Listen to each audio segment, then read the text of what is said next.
Welcome to a lesson with Dr. Powell. Let's take a look at polynomial division now, similar to integer division or whole number division. How is that?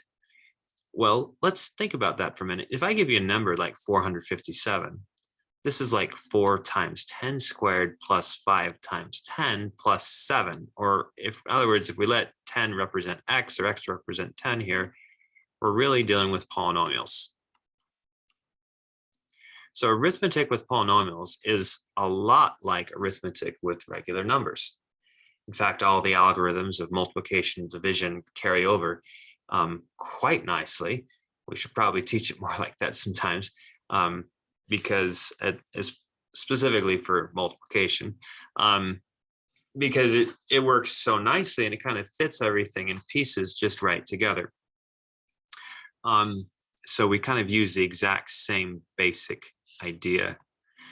For instance, let's look at an example. What if we had something like x plus 1 and we're dividing it into 3x squared minus 2x plus 5. Okay, so what we do is we want to see, okay, x plus 1 times what will get us close up to 3x squared. Now, the way to do that, because of the way polynomials multiply, and no caring is ever done because from these different powers like you do over here with whole numbers at all, I mean, the coefficients just keep getting bigger. And so we just have to worry about the leading terms, which actually makes polynomial division even easier in some sense than regular whole number, because when we add things, we don't carry over. If things never get too big, your coefficients in front of your x's or whatever can be as big as you like. So that's kind of nice. We can just compare leading terms. So x times what gets us up to 3x squared? That's what's going to get us closest to the whole thing, is just by comparing leading terms. So x times what? X times 3x actually. And see how I'm going to line it up here above an x column for like thinking of place value. So x times 3x will be like 3x squared.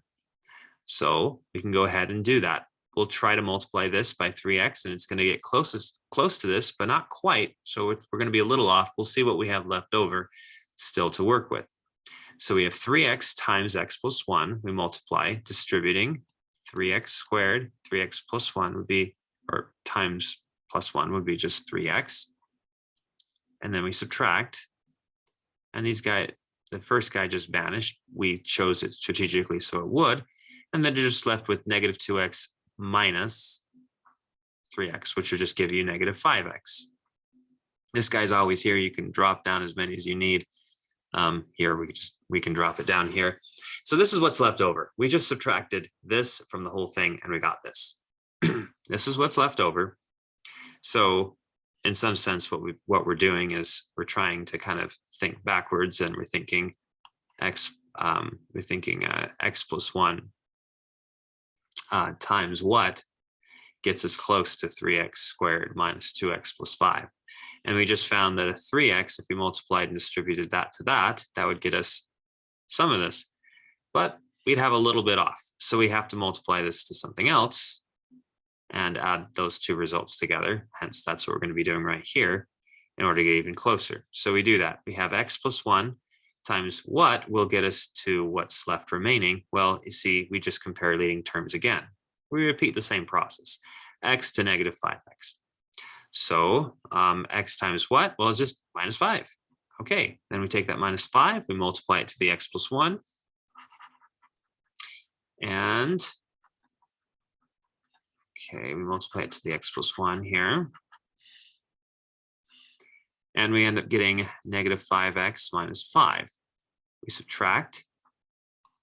And we end up getting plus 5 would be just 10. So now notice that x times, there's no polynomial that would give us anything with the 10 in it. I mean, this has a smaller degree.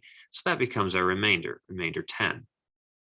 So we could say that in particular, this division, which we could think of as a fraction, 3x squared minus 2x plus 5 divided by x plus 1 is equal to this 3x minus 5 plus 10 over x plus 1.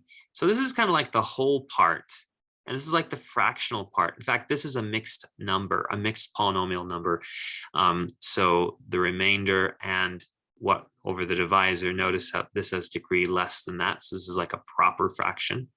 So really what we're doing is we're taking an improper fraction and rewriting it as a mixed number or a mixed polynomial, that is,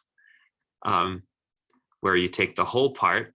And whenever you have a mixed fraction, you really have a hidden plus sign in there, 2 plus a third. So really this is the mixed polynomial form. We're just taking an improper polynomial and writing it as a mixed polynomial. And that is all polynomial division really is. Thanks for watching.